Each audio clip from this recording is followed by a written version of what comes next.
crime sages. Belinda Powers isn't with us tonight. She's on a trip.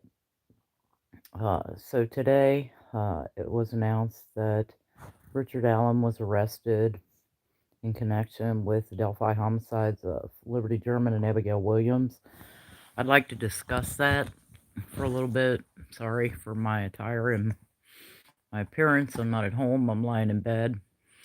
I'd went live a little bit earlier and I'd posted a video, and then I later took it down because I think people might misunderstand what I was trying to say. So as far as Richard Allen goes, the point I was trying to make is if you want to look at it from the perspective of the mind of a serial predator, and you're looking at Richard Allen, he worked at CVS in Delphi. Now, CVS in Delphi is almost catty corner to the Carroll County Sheriff's Department. Now, Toad Lesenby said in his interview that they believed the killer was hiding in plain sight. I don't know if everybody remembers, but in their press conference, he says to the killer, "We believe you are hiding in plain sight." I believe they knew or had a suspicion of who this person is for all these years, and they needed something to tie him into the homicides. Did he slip up? Did he lose his DNA somewhere? Did they collect it finally? That we don't know. But the significance of where Richard Allen worked, if it's the same Richard Allen, they're saying he worked at CVS in Delphi, that is also catty corner to the Carroll County Sheriff's Department. So yeah, he would have been right across the street from them, basically laughing in their faces, which is sick in itself, people coming in and out of town, flyers everywhere, him working there every single day. Now, before I had mentioned the Delphi trailhead, and if you look outside the door of CVS right on Main Street in Delphi, directly across the street behind BP, there's trailhead, and there's access to the trail. Now, it's mistaken when I said it had access to the Monon High Bridge. It doesn't. It's miles away through the woods or down Deer Creek. That doesn't mean he didn't go in or out that way, but the chances are highly unlikely. But what it does tell me, though, is with this man working at CVS Pharmacy for many years, he very well could have walked those tracks and walked out to that other train bridge that goes over Deer Creek out there. In the mind of a serial killer or a serial predator, they replay fantasies over and over and over and over again in their head. Now, imagine him working there, walking the tracks, walking home via the tracks, going to lunch, going to dinner, spending time on those railroad tracks at Deer Creek and the Monon High Bridge Trail. Now, if you look out the door of CVS and you look across the street, you see Monon High Bridge Trail. There's access directly across the street from his work. So I wanted to clear that up. I'd since deleted the other video, but there are some other things that I had discussed in the video I want to talk about. One being the families of the victims. For 5.5 years now, there have been people that have been accusing everyone in Libby's family, from grandpa down to cousin, down uncle, down to Kelsey, all these other people that are saying that the family had something to do with that. Can you stop now? Yeah. It's really redundant and old. I mean, I've said repeatedly, they have DNA. They have evidence to whom they're looking for. And all the family had alibis. I mean, it is what it is. So please stop. And as far as the family of Richard Allen goes, I'd like to say that they're victims too. When someone is married to a serial killer and they have kids, it's not the family's fault. It's his fault if in fact they charge him with the murders. Now, they haven't said that they're gonna charge him with murder. They just said there's been an arrest made in connection with Delphi.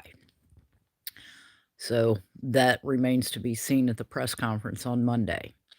But the family, their whole lives are gonna be shattered. His wife, his kids, you know, they're victims as well, and so, it's please don't dox them like you did the families of Abby and Libby, like many did with the victims. It's horrible. A lot of times when someone's murdered, a kid's murdered, the first person they look at or the first people they look at are the family, and there's reason behind that. About 95% of kids, who go missing, it's at the hands of a family member or a close family friend. Only 5% of those who go missing and are murdered are from a child predator. That said, within a week of the girls,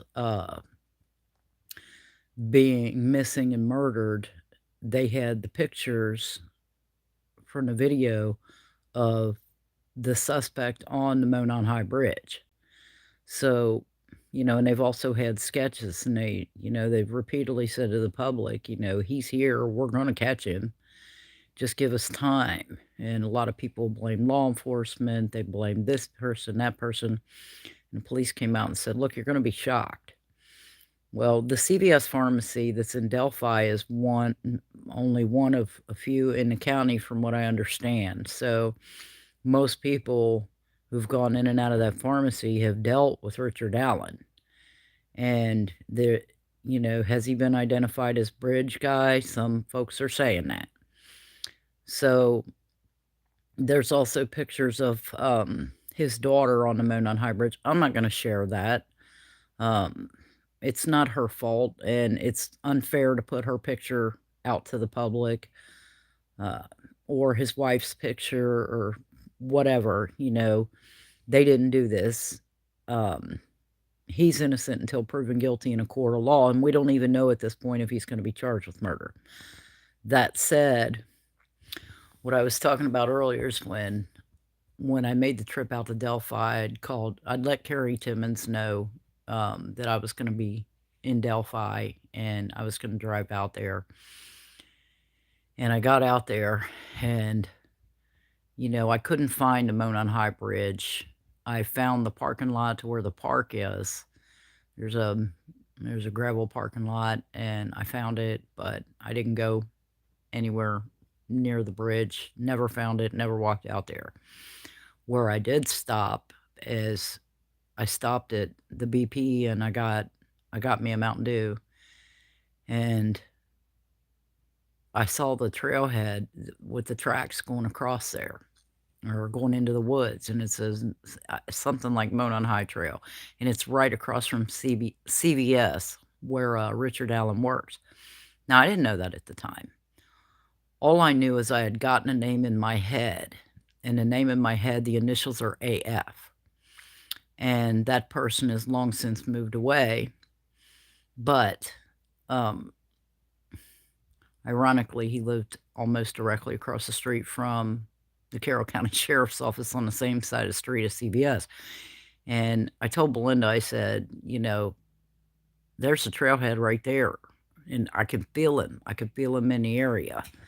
And I told everybody, so I called Carrie Timmons. I told her I was there, and she said, she couldn't get off work that day, so she wasn't able to come to Delphi. But anyway, when I was there, I sat and I parked, and I was afraid to go down the trail by myself. I wasn't going to do it by myself. And, I wasn't going to walk back in the woods anywhere back there by myself. But I was telling people earlier, just look at across the street from CVS, there's train tracks, and it leads to a bridge. Well, it's a bridge that goes over Deer Creek, but it's not the Monon High Bridge. It's another bridge. So it's within a couple of miles of Monon High Bridge. However, it's not the same bridge. But what's the significance of that? Okay, so, you know, as I've said many times, you have these serial predators, and they'll relive a fantasy over and over and over and over again in their head. And they'll replay the same thing like being on a hamster wheel. And so he's got the train tracks there. If you walk a half mile down the train tracks, you're going over Deer Creek. And if this guy's a serial child predator slash serial killer, you know, he's replaying a fantasy like he's on a hamster wheel.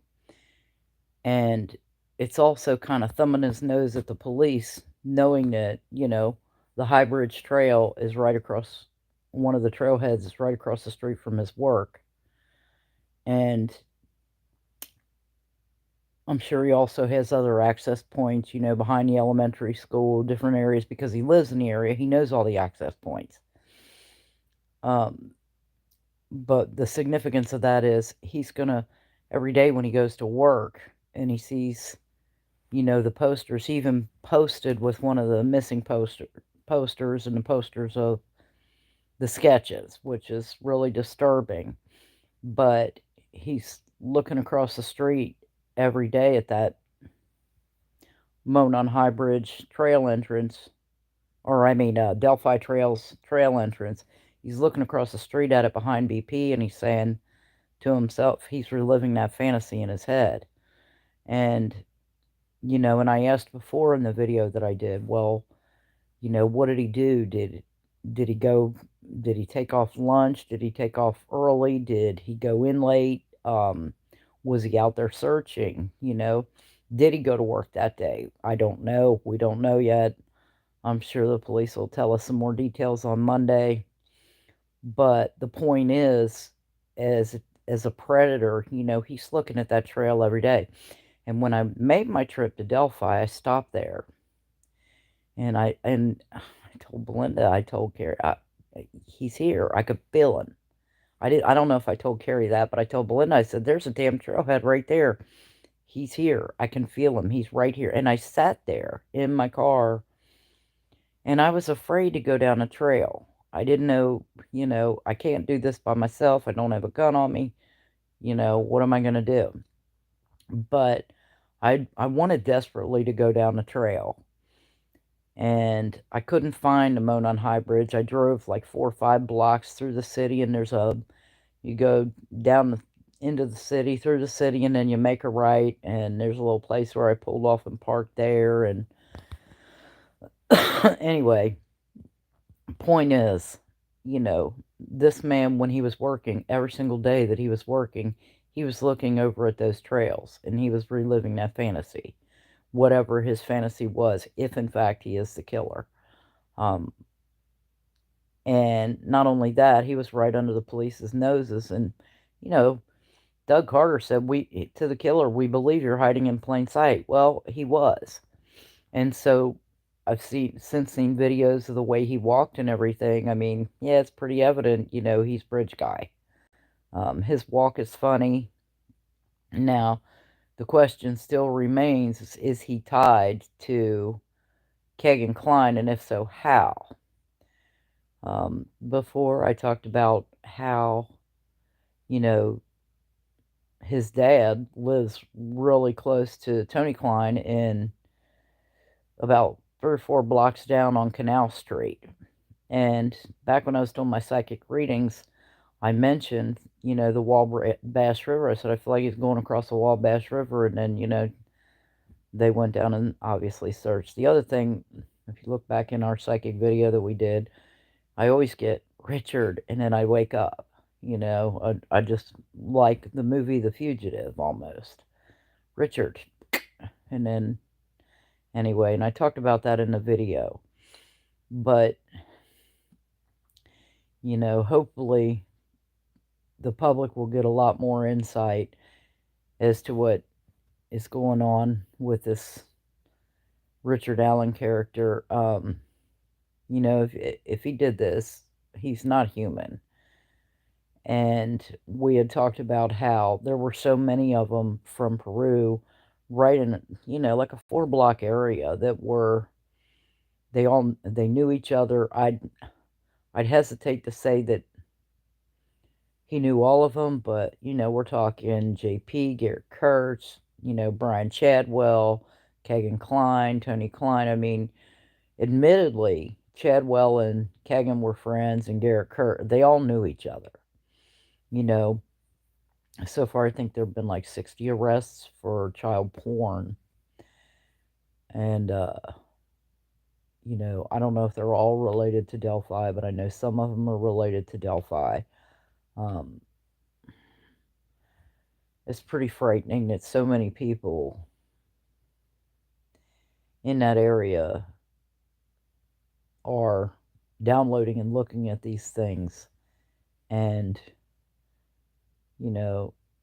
I said from the very beginning, I felt this was a serial child predator / killer. I don't think this, if he is the guy, I don't think it's his first time. Yeah. Whomever went out there that day and was on the bridge, and if he in fact is bridge guy, he was prepared. It was premeditated. And most serial killers, or most killers, don't start out with two girls at once in the middle of the day. So there's that. Anyway,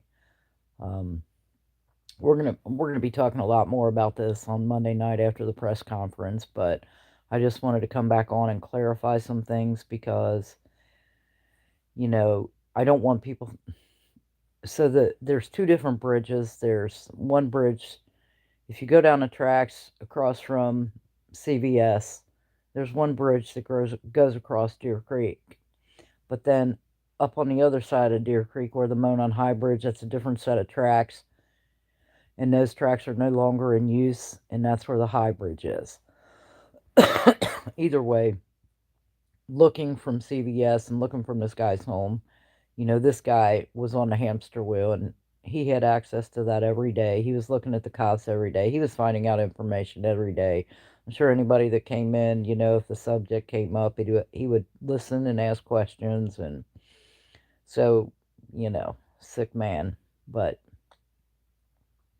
thankfully, the police and law enforcement have an arrest, and, hopefully everybody will sleep well tonight. And,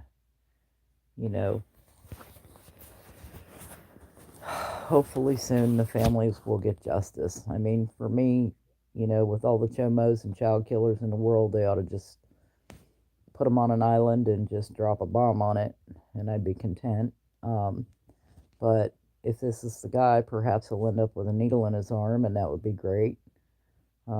Nothing to celebrate, but something that would let the punishment fit the crime. I mean, I don't know if it ever could in this case. He terrorized a whole town. He terrorized communities in and all around Delphi. So not only, if this is him, not only did he commit murder, but, he left the public gripped in fear. As far away as me, and I'm hours and hours away. So, anyway, there's that. And then you have to ask yourself, well, is there a connection to Evansdale? That remains to be seen. So lots of questions, lots more questions now, but I think a lot of people will be resting easy tonight, easier, knowing that, a person was arrested in connection with it, and the police are making progress, and hopefully charges will be announced on Monday. All right, folks, don't forget to hit that like and share button. We'll be back on Monday. Take care.